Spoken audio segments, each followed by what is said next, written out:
Hello दोस्तों, राजकीय महाविद्यालय पिंडवाड़ा की ऑनलाइन क्लासेस में आपका स्वागत है।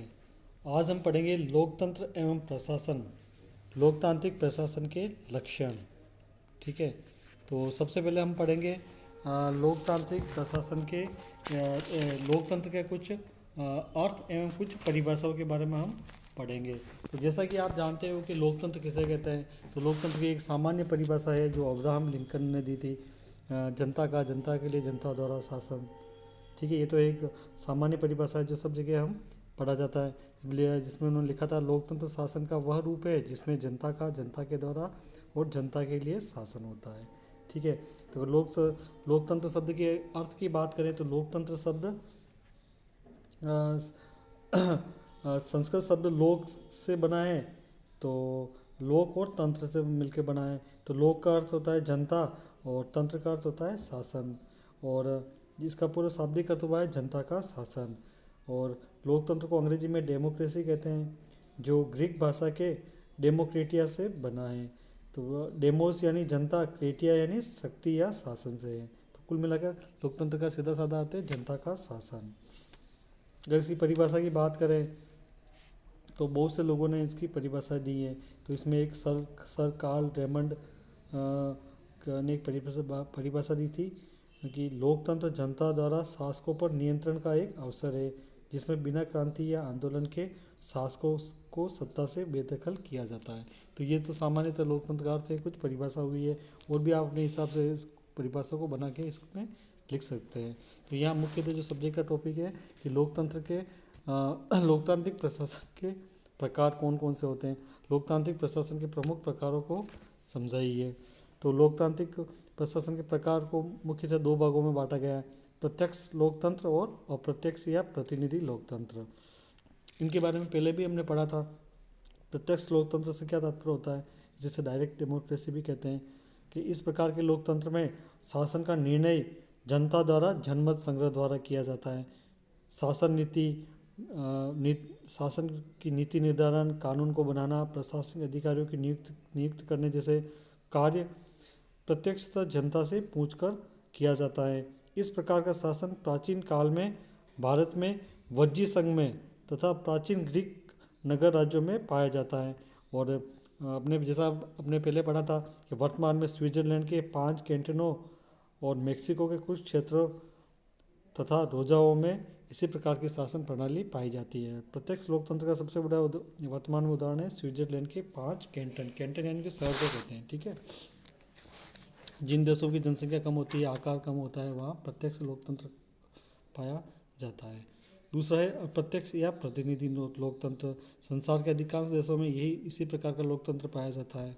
इस प्रकार के लोकतंत्र में जनता मतदान द्वारा निश्चित समय के लिए अपने प्रतिनिधि चुनती है। ये प्रतिनिधि शासन का संचालन करते हैं। वास्तव में यह बहुमत का शासन होता है जिसमें प्रतिनिधि बहुमत के आधार पर चुने जाते हैं और वे निर्णय भी बहुमत के आधार पर लेते हैं। विश्व के अधिकांश लोकतांत्रिक देशों में अप्रत्यक्ष लोकतंत्र ही पाया जाता है। ठीक है ना, अप्रत्यक्ष लोकतंत्र यानी जनता अपने कुछ प्रतिनिधियों को चुनती है, वह प्रतिनिधि अपने में से वो प्रतिनिधि संपूर्ण देश का शासन को संचालित करते हैं, और वो भी निर्णय किस पर लेते हैं, बहुमत के आधार पर। और देखा जाए वर्तमान में जो लोकतांत्रिक संसार में लोकतांत्रिक शासन प्रणालियाँ पाई जाती हैं वह बहुत प्रकार की होती हैं। तो वर्तमान में जो लोकतांत्रिक शासन प्रणालियाँ पाई जाती है उसके निम्नलिखित प्रकार नोट्स ये आपको दिखाई दे रहे हैं। संसदीय लोकतंत्र, अध्यक्षात्मक लोकतंत्र, अर्ध-अध्यक्षात्मक, मिश्रित, संवैधानिक, गणतंत्र, समाजवादी लोकतंत्र, ये आदि क्या है वर्तमान में लोकतांत्रिक शासन प्रणालियाँ प्रचलित हैं। तो सबसे पहले है संसदीय लोकतंत्र। इस प्रकार की शासन प्रणाली में क्या होता है, जनता द्वारा प्रत्यक्ष या अप्रत्यक्ष मतदान द्वारा संसद सदस्यों का निर्वाचन कर लिया जाता है। इन सदस्यों में से ही बहुमत के आधार पर प्रधानमंत्री व मंत्रिपरिषद की नियुक्ति की जाती है, जैसा कि भारत में, जो सामूहिक रूप से संसद के प्रति उत्तरदायी होते हैं। राज्य की समस्त व्यवस्थापिका शक्तियाँ संसद में निहित होती है। राज्य के लिए कानून बनाने का अधिकार इसी में निहित होता है। संसद में सरकार का बहुमत न रहने पर सरकार को हटाया जा सकता है। भारत, दक्षिणी अफ्रीका, कनाडा, बांग्लादेश, इटली आदि देशों में इस प्रकार की प्रणाली को अपनाया गया है। संसदीय लोकतंत्र बिल्कुल से सीधा साधा उदाहरण अपना भारत देश। दूसरा है अध्यक्षात्मक लोकतंत्र, पहले आपने पढ़ रखा है, ये इसका सीधा साधा बढ़िया उदाहरण है, सबसे बढ़िया अमेरिका का।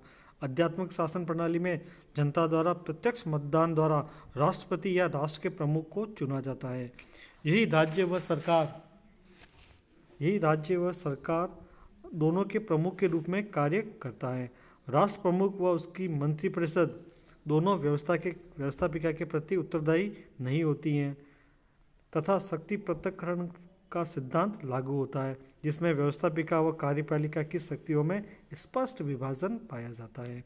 फिर भी इनकी शक्तियों पर नियंत्रण स्थापित करने के लिए अवरोध एवं संतुलन का सिद्धांत अपनाया जाता है। अवरोध एवं संतुलन के सिद्धांत को क्या कहते हैं? Check and balance. ठीक है ना। शक्तियों को पृथक्करण होते हुए भी कार्यपालिका, व्यवस्थापिका और न्यायपालिका का एक दूसरे पर आंशिक नियंत्रण स्थापित किया गया है। तीसरा है अर्ध अध्यक्षात्मक लोकतंत्र। इस प्रकार की शासन प्रणाली को दो भागों में बांटा जा सकता है। पहला है प्रधानमंत्री राष्ट्रपति तंत्र और दूसरा है राष्ट्रपति संसद तंत्र। प्रधानमंत्री राष्ट्रपति तंत्र में ये होता है कि शासन प्रणाली में प्रधानमंत्री व मंत्रिपरिषद की नियुक्ति राष्ट्रपति द्वारा की जाती है, लेकिन प्रधानमंत्री व मंत्रिपरिषद संसद के प्रति उत्तरदायी होते हैं तथा इन्हें संसद द्वारा ही अविश्वास प्रस्ताव द्वारा हटाया जा सकता है। फ्रांस, श्रीलंका, यूक्रेन, पोलैंड आदि देशों में यह प्रणाली अपनाई जाती है। ठीक है। नियुक्ति क्या होती है? राष्ट्रपति द्वारा की जाती है, लेकिन प्रधानमंत्री और मंत्रिपरिषद संसद के प्रति उत्तरदायी होते हैं। राष्ट्रपति संसद तंत्र। इस प्रकार की प्रणाली में प्रधानमंत्री व मंत्रिपरिषद राष्ट्रपति व संसद में बहुमत दोनों के प्रति उत्तरदायी होते हैं, यानी कि प्रधान व मंत्री राष्ट्रपति व संसद के प्रति उत्तरदायी होते हैं। इन्हें हटाने का अधिकार दोनों के पास होता है, और इसका उदाहरण है रूस, ताइवान, पेरू आदि देश। चौथा है मिश्रित या अर्ध प्रत्यक्ष लोकतंत्र, यानी कि मिश्रित प्रकार का प्रत्यक्ष लोकतंत्र कहाँ पाया जाता है? इस प्रकार की शासन प्रणाली में क्या होता है कि राष्ट्र स्तर पर तो अप्रत्यक्ष लोकतंत्र होता है, लेकिन राज्य, जिला या स्थानीय स्तर पर प्रत्यक्ष लोकतंत्र पाया जाता है। स्विट्जरलैंड के 5 कैंटीन सबसे आदर्श उदाहरण है कि अमेरिका के कैलिफोर्निया तथा न्यू इंग्लैंड व वर्माउंट के स्थानीय शासन में यह प्रणाली अपनाई जाती है। पांचवी है संवैधानिक राजतंत्र। संवैधानिक राजतंत्र प्रणाली में राष्ट्र प्रमुख आनुवंशिक रूप से पद पर बना रहता है तथा उसे हटाने का कोई भी प्रावधान नहीं होता है। साथ ही संसदीय शासन प्रणाली भी स्थापित होती है, जिसमें प्रधानमंत्री व मंत्रिपरिषद नियुक्त होते हैं। इस प्रणाली में राज्य के सभी कार्य राजा या रानी के नाम से किया जाता है, जो कि नाममात्र की कार्यपालिका होती है, जबकि वास्तविक कार्यपालिका प्रधानमंत्री व मंत्रिपरिषद होती है। इसका सबसे आदर्श उदाहरण है ब्रिटेन। ठीक है ना। संवैधानिक राजतंत्र का सबसे आदर्श उदाहरण है ब्रिटेन। इसके अलावा जापान, भूटान, थाईलैंड आदि देशों में भी इस प्रकार के शासन प्रणाली को अपनाया जाता है। अगला है गणतंत्र। गणतंत्र शासन प्रणाली। इसमें क्या होता है?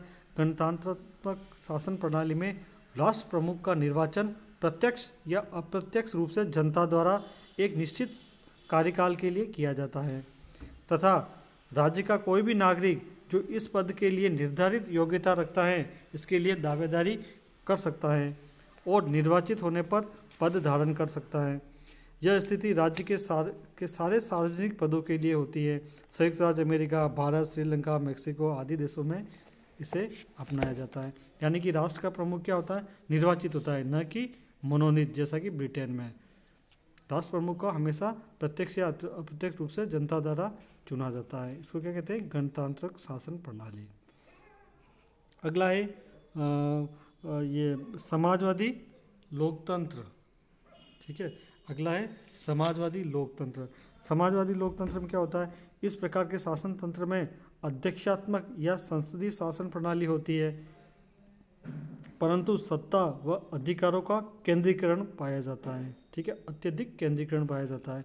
इसकी उग्र प्रवृत्ति क्या कहलाती है? साम्यवाद को जन्म देती है। समाजवाद और समानता की अवधारणा वाले इस शासन तंत्र में सरकार समस्त अधिकारों व संसाधनों पर अपना अधिकार रखती है। पूर्व सोवियत संघ, चीन आदि इसके सबसे बढ़िया उदाहरण हैं। तो ये तो हो गई लोकतांत्रिक शासन प्रणाली के प्रकार। विश्व में कौन कौन सी वर्तमान में लोकतांत्रिक शासन प्रणाली को अपनाया जाता है। अगले अध्याय में हम पढ़ेंगे लोकतांत्रिक शासन प्रणाली के लक्षण या लोकतांत्रिक शासन प्रणाली की प्रमुख विशेषताएं। धन्यवाद।